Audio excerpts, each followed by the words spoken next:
So, for my project, I chose to do the creative project. I went to Trenton and I took photos of historical buildings that took place during the industrial period. I focused on the health impacts that these places caused and the unsafe conditions inside of them. So, the Roebling buildings were some of the buildings that I visited. There's many of them in Trenton.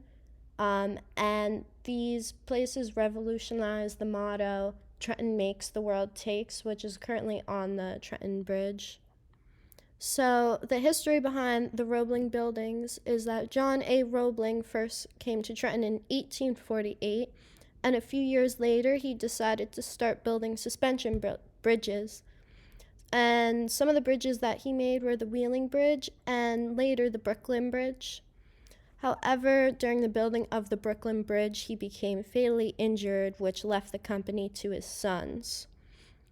So now you can see that the architecture of these buildings is mostly brick, and some of these places still are left untouched, and some of them are put back together and fixed up and still operational. So here you can see that this is a historical building now. And you can see here that the Roebling Lofts, the building has been fixed up and touched up and is currently used as office space now in Trenton, but they still have the writing on there saying Roebling to represent the family and the history behind it. And to not forget about that despite the place being changed. But here you can see that the windows are blown out, and you can see how large these windows are, possibly due to having the workers kept inside and needing a lot of light to come inside, considering they only had the chance to go out in the sunlight during their short lunch period, as they would work most of the day. So you can see here the blown out windows. You can tell that people are throwing things at them, blowing them out, just over time falling apart. Here you can see that the writing on the building had a name on it, but it's slowly starting to fade away. But it's still untouched and is still there to remember the history behind it and the people, the families that had created these productions. So here you can see that the Roebling, the name is still there to symbolize the family behind it, but it is now a shopping center. And you can see here all the different places, but you can still tell that this used to be used as a factory for production in the past. Another place I went to is Switlick. So the Switlick family has been around for 4 generations now. They're a worldwide manufacturer. So the products that they make are high quality survival products for the marine and military. And just like the Roebling buildings, these were operational during this period, and they had the same unsafe conditions as well in Trenton. And here you can see how big and wide and strange the windows may look, but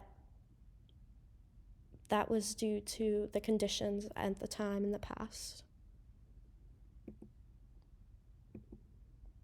So here you can see that there's even graffiti on these buildings as they're not being messed with. So the industrial period was around the time 1760 to 1840, and it still continued past then during this time when the Roebling's buildings were created. It affected many workers' health negatively, and you could see here with the architecture, again, the large chimney that's there to let out smoke while the factory workers would be working inside, and this is untouched, as you can tell. So my great aunt, she had to weave cotton for many hours in a day from about 6 a.m. to 7 p.m. during the industrial period, with only a 40-minute lunch break. So I had asked my mom about her story, and she told me she was a Greek immigrant. She had little money at the time, and this had to be her occupation. She told me she'd complained to my mom about her back a lot because of how sore working in the industry made her, because she had to lean forward all the time and weave for almost the entire day, every day, ultimately gave her back pain for the rest of her life. So these conditions were obviously not right for workers to deal with, and it was like this for so many people during this time. She got paid minimum wages despite working for so long, and being a woman made her salary a lot less than a man's because she was thought that she could do less than a man could. She couldn't negotiate for any higher salary because she was an immigrant, and she felt lucky to just be in America despite what little she had. But she wasn't the only one who traveled from another country during this time. There were many people and a large growth in population, which led to cramped working and living environments, poor hygiene, lower life expectancy, lack of nutrition. The conditions that people had to deal with in these workplaces led for an increase in diseases as well, and high risk for injury. So you can see here, this is the inside of one of these buildings, and you can even see all of the inner workings of the building, how the windows look from the inside, and just how untouched and left everything is. You can see that the railings are still there. And I found this really interesting when I was looking around at the buildings, because I could just imagine the amount of people working in there and the amount of equipment and machines that would be going on in the past. So I think that this project incorporates all the course pillars. I think that the conditions led to unions.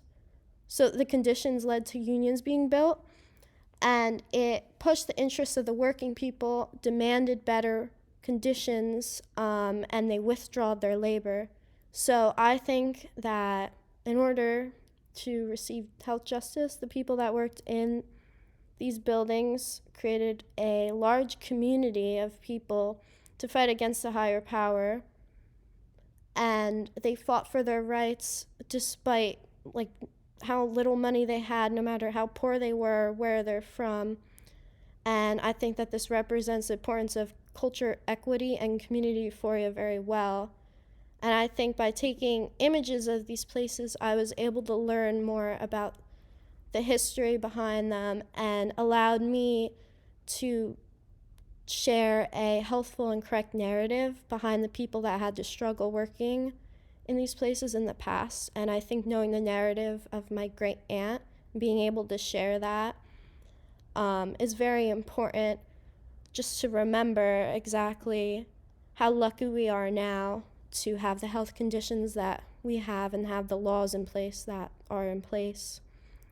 And I think that looking inside of these buildings made me realize that it takes such a large community and one big enough to fill all of these buildings in order to create a change and make an impact on the future, especially one in health. And that's my project. Thank you.